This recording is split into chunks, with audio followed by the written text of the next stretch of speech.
सद्गुरुं साईनाथं भवध्वान्तविध्वंसमार्तण्डमीड्यं मनोवागतीतं मुनिर्ध्यानगम्यं जगद्व्यापकं निर्मलं निर्गुणं त्वां नमामीश्वरं सद्गुरुं साईनाथं भवाम्भोधिमग्नार्दितानां जनानां स्वपादाश्रितानां स्वभक्तिप्रियाणां समुद्धारणार्थं कलौ सम्भवन्तं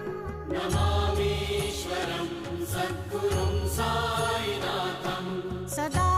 निम्बवृक्ष